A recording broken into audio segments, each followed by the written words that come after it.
नमस्कार, स्वागत है आप सभी का। दूरदर्शन समाचार आप देख रहे हैं और सांकेतिक भाषा के इस खास बुलेटिन को लेकर हाजिर हूं मैं कृतिका और मेरे साथ है मेरी सहयोगी मनीषा, जो खबरों को सांकेतिक भाषा के जरिए आप सभी तक पहुंचाएंगी। तो चलिए शुरुआत करते हैं इस खास बुलेटिन की और सबसे पहले देखते हैं सुबह की अहम सुर्खियां। ब्राजील में G20 शिखर सम्मेलन का घोषणा पत्र जारी। सतत विकास लक्ष्य को प्राप्त करने की जताई प्रतिबद्धता। वैश्विक मुद्दों के जल्द समाधान पर भी जोर।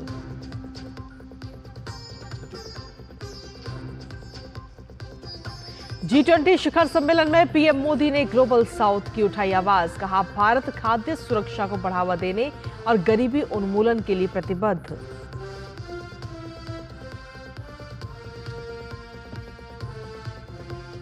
G20 से तर पीएम मोदी ने की कई देशों के राष्ट्रपति और प्रधानमंत्रियों के साथ द्विपक्षीय बैठकें। आपसी हितों और कई अहम मुद्दों पर की बातचीत।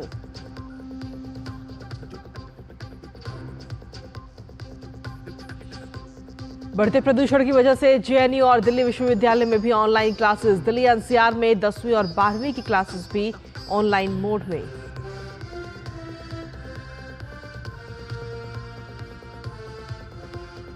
और लॉटरी से जुड़े मनी लॉन्ड्रिंग मामले में ईडी के देश भर में 22 ठिकानों पर छापे।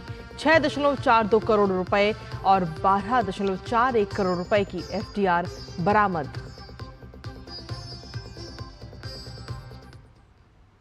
तो ये थी प्रमुख सुर्खियां और अब खबरों में विस्तार से बात करेंगे, जहां सबसे पहले बात करेंगे ब्राजील की। जी हां, G20 शिखर सम्मेलन के लिए जुटे विश्व के नेताओं ने यूक्रेन युद्ध और पश्चिम एशिया संकट जैसे वैश्विक मुद्दों के जल्द समाधान पर जोर दिया है। सम्मेलन की घोषणा पत्र के अनुसार नेताओं ने आतंकवाद के सभी प्रारूपों और अभिव्यक्तियों की कड़ी निंदा की। सम्मेलन में संवाद और कूटनीति के माध्यम से सभी वैश्विक समस्याओं का भी हल तलाशने पर जोर दिया गया। घोषणा पत्र में कहा गया कि शांति द्वारा ही सतत विकास और समृद्धि को प्राप्त किया जा सकता है। यूक्रेन युद्ध को लेकर चिंता जताते हुए व्यापक, न्यायपूर्ण और टिकाऊ शांति की दिशा में किए जा रहे प्रयासों का समर्थन किया गया। साथ ही शांति स्थापना की दिशा में आगे बढ़ने के लिए यूएन चार्टर को मार्गदर्शक मानने पर भी बल दिया गया। पश्चिम एशिया संकट पर गहरी चिंता जताते हुए गजा में मानवीय त्रासदी और लेबनान में बढ़ते टकराव का उल्लेख किया गया। घोषणा पत्र में मानवीय सहायता प्रयासों के विस्तार और आम लोगों का जीवन बचाने की तुरंत जरूरत को भी रेखांकित किया गया। घोषणा पत्र में इजराइल और फिलिस्तीन के बीच 2 स्टेट सॉल्यूशन के प्रति समर्थन दोहराया गया, जिसके तहत इजराइल और फिलिस्तीन 2 स्वतंत्र देशों की स्थापना का भी प्रावधान है। गजा और लेबनान में व्यापक संघर्ष विराम का भी घोषणा पत्र में समर्थन किया गया। ब्राजील में G20 शिखर सम्मेलन में महत्वपूर्ण मुद्दों पर मंथन हो रहा है।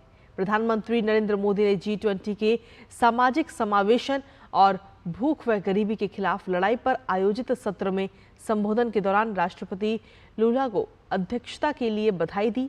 उन्होंने SDG लक्ष्यों की प्राप्ति को प्राथमिकता दिए जाने पर संतोष व्यक्त किया। प्रधानमंत्री नरेंद्र मोदी ने कहा कि हमने समावेशी विकास, महिलाओं के नेतृत्व में विकास और युवा शक्ति पर ध्यान केंद्रित किया है। इसके साथ ही ग्लोबल साउथ की आशाओं और आकांक्षाओं को पंख दिए हैं।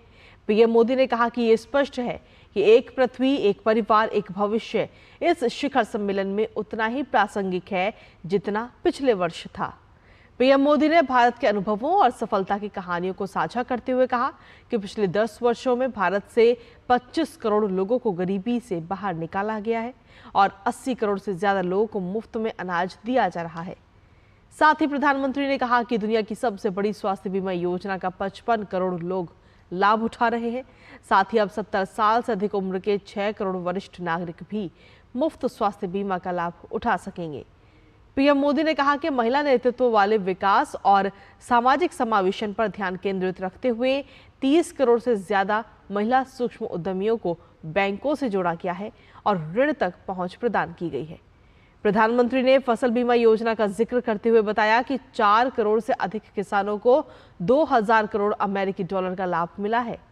साथ ही उन्होंने ये भी बताया कि किसान योजना के तहत 11 करोड़ किसानों को 40 अरब डॉलर से ज्यादा की मदद दी गई है। इसके साथ ही किसानों को 300 बिलियन अमेरिकी डॉलर का संस्थागत ऋण भी दिया जा रहा है। प्रधानमंत्री नरेंद्र मोदी ने अपने संबोधन में आगे कहा कि भारत न केवल खाद्य सुरक्षा सुनिश्चित कर रहा है बल्कि पोषण पर भी ध्यान केंद्रित कर रहा है। पीएम मोदी ने कहा कि एकीकृत पोषण सहायता कार्यक्रम सक्षम आंगनवाड़ी और पोषण 2.0 विशेष रूप से गर्भवती महिलाओं, नवजात शिशुओं, 6 वर्ष से कम उम्र के बच्चों और किशोर लड़कियों के लिए पोषण पर केंद्रित है। प्रधानमंत्री ने कहा कि मध्याह्न भोजन योजना के माध्यम से स्कूल जाने वाले बच्चों की पोषण संबंधी आवश्यकताओं पर विशेष ध्यान दिया जा रहा है। पीएम ने कहा कि भारत वैश्विक खाद्य सुरक्षा में भी योगदान दे रहा है। उन्होंने कहा कि हमने हाल ही में मलावी, जाम्बिया और जिम्बाब्वे को मानवीय सहायता प्रदान की है। प्रधानमंत्री ने आगे कहा कि हमने न केवल प्राकृतिक खेती और जैविक खेती पर बल्कि नई प्रौद्योगिकियों पर भी ध्यान केंद्रित किया। आगे प्रधानमंत्री ने बताया कि हमने भी श्री अन्न को बढ़ावा देकर टिकाऊ कृषि, पर्यावरण की सुरक्षा, पोषण और खाद्य सुरक्षा पर ध्यान केंद्रित किया है। पीएम मोदी ने कहा कि भारत के डिजिटल सार्वजनिक बुनियादी ढांचे ने सामाजिक और वित्तीय समावेशन को सक्षम बनाया है। साथ ही उन्होंने कहा कि आकांक्षी जिलों और ब्लॉक परियोजनाओं के साथ हमने समावेशी विकास के लिए एक नया मॉडल बनाया है जो सबसे कमजोर कड़ी को मजबूत करता है। प्रधानमंत्री नरेंद्र मोदी ने भूख और गरीबी के खिलाफ वैश्विक गठबंधन के लिए ब्राजील की पहल का समर्थन किया।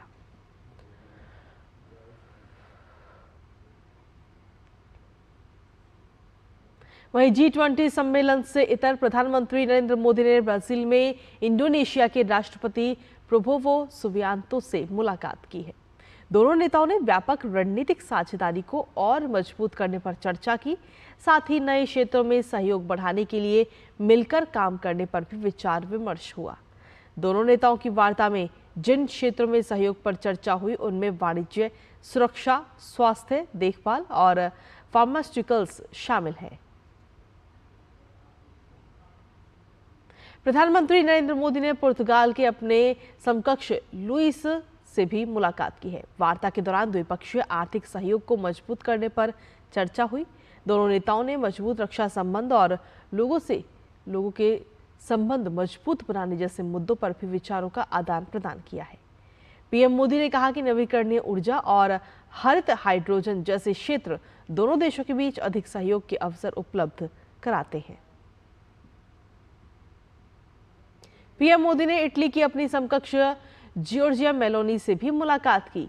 दोनों नेताओं की वार्ता में रक्षा, सुरक्षा, व्यापार और प्रौद्योगिकी में संबंधों को मजबूत बनाने पर विचार विमर्श हुआ। पीएम मोदी और उनकी इटली की समकक्ष ने संस्कृति, शिक्षा और अन्य क्षेत्रों में सहयोग को बढ़ावा देने पर भी बातचीत की। दोनों नेताओं ने भारत इटली संयुक्त रणनीतिक कार्य योजना 2025-29 का स्वागत किया। पीएम मोदी ने फ्रांस के राष्ट्रपति इमैनुअल मैक्रों से भी खास मुलाकात की। पीएम ने फ्रांस के राष्ट्रपति को इस साल की शुरुआत में पेरिस ओलंपिक और पैरालंपिक के सफल मेजबानी के लिए भी बधाई दी। दोनों नेताओं ने अंतरिक्ष, ऊर्जा और एआई जैसे क्षेत्रों में द्विपक्षीय सहयोग पर चर्चा की। पीएम मोदी ने कहा कि दोनों देश लोगों के बीच संपर्क बढ़ाने के लिए मिलकर काम करेंगे। वहीं प्रधानमंत्री नरेंद्र मोदी ने ब्रिटेन के अपने समकक्ष कियर स्टारमर से भी मुलाकात की। पीएम मोदी ने ब्रिटेन के साथ व्यापक रणनीतिक साझेदारी को भारत की बड़ी प्राथमिकता बताया। पीएम मोदी ने कहा कि आने वाले वर्षों में हम प्रौद्योगिकी, हरित ऊर्जा, सुरक्षा, नवाचार जैसे क्षेत्रों में मिलकर काम करने के इच्छुक हैं। प्रधानमंत्री मोदी ने कहा कि हम व्यापार के साथ साथ सांस्कृतिक संबंधों को भी मजबूती देना चाहते हैं।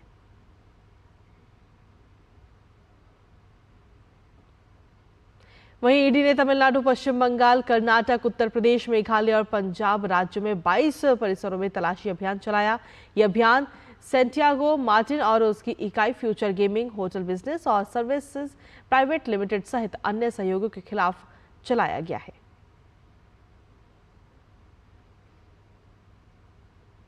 बात अब देश की राजधानी दिल्ली की, जहां दिल्ली एनसीआर में प्रदूषण लगातार खतरनाक स्तर पर बना हुआ है। प्रदूषण का असर शिक्षण संस्थानों पर भी देखा जा रहा है। दिल्ली यूनिवर्सिटी और जेएनयू में ऑनलाइन क्लासेस चलाने का अहम फैसला लिया गया है। और अब बात खेलों से जुड़ी खबरों की, जहां बिहार में खेली जा रही एशियन चैंपियंस ट्रॉफी हॉकी प्रतियोगिता में आज भारतीय टीम सेमीफाइनल मुकाबले में जापान के सामने होगी। इससे पहले ग्रुप स्टेज में भारतीय टीम ने जापान को 3-0 से शिकस्त दी थी। ऐसे में सेमीफाइनल मुकाबले से पहले टीम इंडिया को मिली ये जीत किसी टॉनिक से कम नहीं है। और इसी के साथ फिलहाल सांकेतिक भाषा के इस खास बुलेटिन में मुझे, मेरी सहयोगी मनीषा और हमारी पूरी टीम को दीजिए अनुमति। नमस्कार।